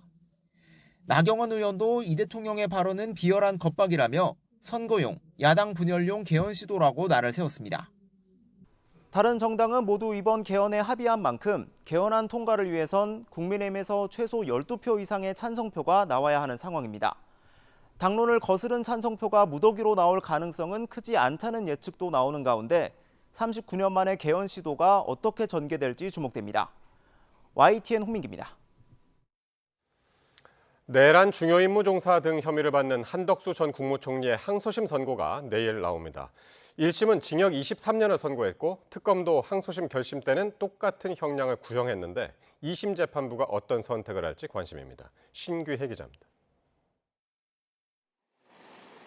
한덕수 전 국무총리의 내란 중요 임무 종사 등 혐의 항소심 선고 공판이 내일 오전 10시 열립니다. 지난 1월 1심 선고가 내려진 지 3개월여 만입니다. 이번 선고는 1심 선고 때와 마찬가지로 생중계 형식으로 일반에 공개됩니다. 앞서 한 전 총리는 1심에서 징역 23년을 선고받았습니다. 재판부는 내란 우두머리 방조가 아닌 내란 중요임무 종사 혐의가 적용돼야 한다고 봤는데 이 혐의 대부분을 유죄로 판단했습니다. 윤석열이 비상계엄을 선포하러 나갈 때에도 윤석열을 만류하지 않았고 오히려 윤석열에게 국무회의 심의를 마쳤다는 취지로 고개를 끄덕였습니다. 그러면서 비상계엄을 위로부터의 내란으로 규정하고 특검의 구형량보다 높은 형량을 선고했습니다. 대한민국에서 친위 쿠데타가 발생했다는 사실로 인하여 생긴 경제적, 정치적 충격은 기존 내란 행위와는 비교할 수 없을 정도에 이른다고 보입니다. 특검은 항소심 결심 공판에서 한 전 총리에게 1심과 같이 징역 23년을 선고해달라고 밝힌 상태입니다. 한 전 총리 측은 비상계엄 선포에 동의한 적 없고 오히려 만류하려다 실패한 거라는 주장을 유지하고 있습니다.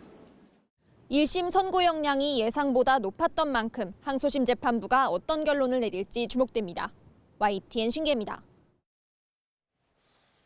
북한이 헌법 개정을 통해 영토 조항을 신설하고 통일 개념을 삭제하는 등 두 국가 노선을 제도화한 것으로 처음 확인됐습니다.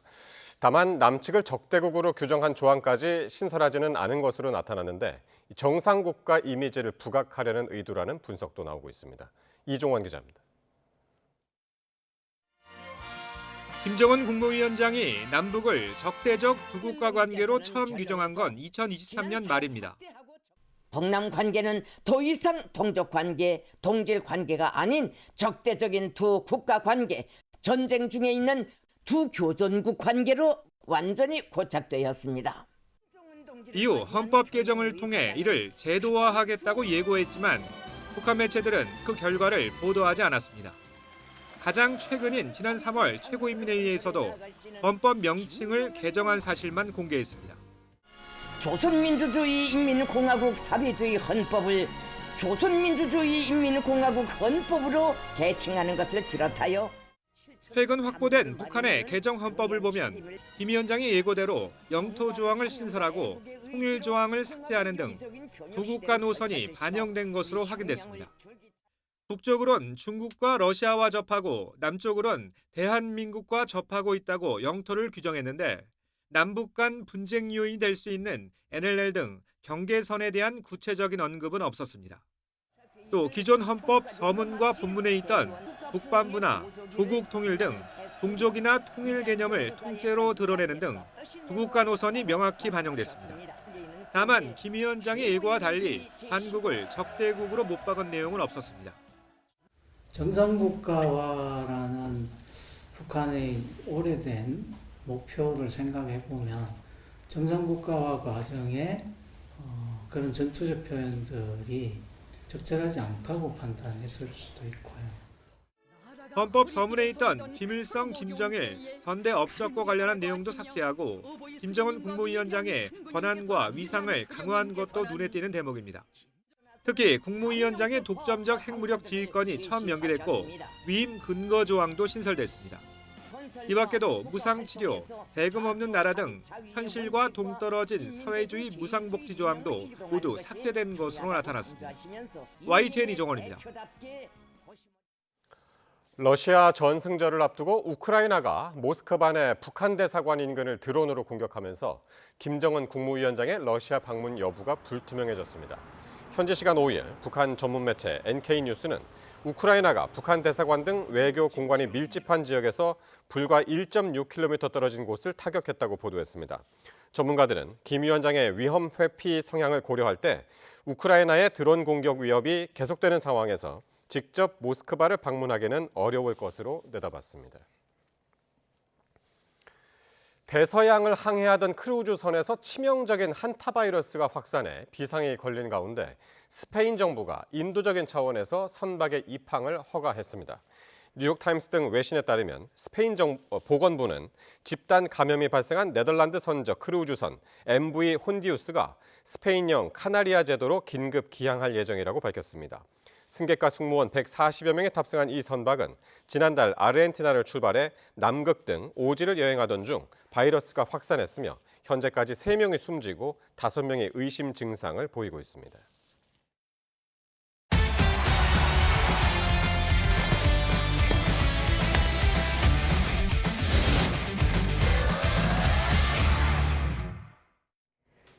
한화가 주축 투수들의 줄부상에 팬들의 시위까지 팀 안팎으로 어수선한 상황이지만 그래도 에이스 류현진이 있었습니다. 6이닝 1실점으로 팀 승리를 이끌며 KBO 리그 통산 120승 기록도 곁들였습니다. 보도에 이경재 기자입니다. 6회 류현진이 나성범을 8구째 승부 끝에 삼진으로 잡아내고 임무를 마칩니다. 6회 아데르린에게 맞은 솔로 홈런이 유일한 실점. 5회를 제외하고 메이닝 주자를 허용했지만 날카로운 제구력을 앞세워 위기를 넘기고 팀의 승리를 안겼습니다. 삼진은 8개. 개인적으로 3경기 만에 거둔 승리였고 국내에서 거둔 통산 120번째 승리였습니다. 제 승리보다는 팀이 좀 요즘 분위기가 좀 침체됐었는데 그래도 제 손으로 연패를 끊을 수 있어서 만족스럽습니다. 한화 타선에선 9번 심우준이 해결사로 나섰습니다. 2회 투아웃 만루에서 2타점 적시타를 쳐냈고 8회에도 귀중한 추가점을 뽑아냈습니다. 한화는 3회 문현빈, 9회 강백호의 홈런까지 더해 7대1로 승리하고 2연패를 끊었습니다. 기아의 대체 외국인 타자 아데르리는 9회에도 홈런을 때려내 데뷔 2경기 만에 홈런 3개를 기록했습니다. LG 팬들이 오래 기다린 이름, 이재원이 1군 복귀 무대에서 130m짜리 대형 홈런포를 쏘올렸습니다. LG는 4회 송찬이 홈런에 선발 임창규가 시즌 첫 퀄리티 스타트를 기록하며 이틀 연속 두산을 눌렀습니다. 나란히 징계에서 벗어난 나승엽이 투런볼 포함해 3타점, 고승민이 3회에 결승 2타점 1루타를 쳐낸 롯데는 선두 KT를 8대1로 이겼습니다. 홈런 3방씩을 터뜨리며 공방전이 펼쳐진 인천에선 9회 SSG 정준재가 끝내기 2루타를 쳐냈고 삼성은 6회에 밀어내기로 결승점을 뽑아 키움을 2대1로 물리쳤습니다. YTN 이경재입니다. 프로야구 LG의 주축 선수인 문보경이 한 달 이상 결장할 전망입니다. 어제 두산과의 경기에서 수비 도중에 발목을 다친 문보경은 인대가 손상돼 재활과 복귀까지 4주에서 5주가 걸린다는 병원 진단을 받았습니다. 같은 경기에서 대주자로 나서 주루 플레이를 하다가 발목을 다친 외야수 최원영도 검진 결과 복귀까지 7주에서 8주가 필요하다는 소견이 나왔습니다. 2028년 LA 올림픽에서 남자 축구대표팀을 이끌 사령탑으로 김은중 전 수원FC 감독과 김태민 전 수원FC 코치가 선임됐습니다. 김은중 감독은 2023년 20세 이하 월드컵에서 4강 진출을 이뤄냈고 지난 시즌까지 수원FC 지휘봉을 잡았습니다. 함께 선임된 김태민 코치는 베트남 대표팀에서 박항서 전 감독을 보좌한 이력을 갖고 있습니다. 대한축구협회가 서울 종로구 축구회관에서 이사회를 열고 문체부의 정명구 회장 징계 요구가 적법하다는 행정소송 1심 판결에 대해 항소하기로 결정했습니다. 이에 관계자인 정 회장 대신 이사회를 이끈 이용수 부회장은 축구 팬들의 엄중한 요구에 부응해야 한다는 깊은 책임감을 느낀다고 밝히고 이번 항소는 월드컵을 방패막이로 삼거나 시간 끌기용이 아닌 법적 테두리 안에서 추가적인 판단을 받아보고자 하는 협회 고심 어린 결정이라고 설명했습니다.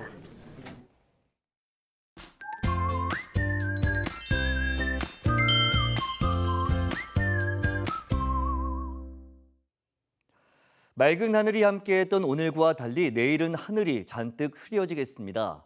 특히 오후부터 밤 사이에는 중서부와 전북 서부 곳곳에 산발적으로 비가 내리겠는데요. 봄비답게 5mm 안팎으로 비의 양이 많지 않겠고 충청 남부와 호남, 강원 동해안에는 밤에 빗방울 정도만 떨어지겠습니다. 다만 중부와 호남, 제주도와 경북 북동부를 중심으로 바람이 무척 강하게 불겠습니다. 시설물 관리와 안전사고에 각별히 유의해 주시기 바랍니다. 내일 아침 기온은 서울 12도, 광주 11도, 부산 13도로 구름이 이불 역할을 하면서 오늘보다 1도에서 3도가량 높아지겠습니다. 낮 기온은 서울 20도, 대전 24도, 대구 27도로 대체로 오늘보다 낮아지지만 비가 늦게 시작되거나 내리지 않는 동쪽 지역을 중심으로는 예년보다 높은 수준을 유지하겠습니다. 모레 오후에 강원도에만 비가 조금 내릴 뿐 이후 대체로 맑은 가운데 기온이 오름세를 보일 전망입니다. 날씨 정보였습니다. 이상으로 수요일 뉴스나이트 마치겠습니다. 시청해주신 여러분 고맙습니다.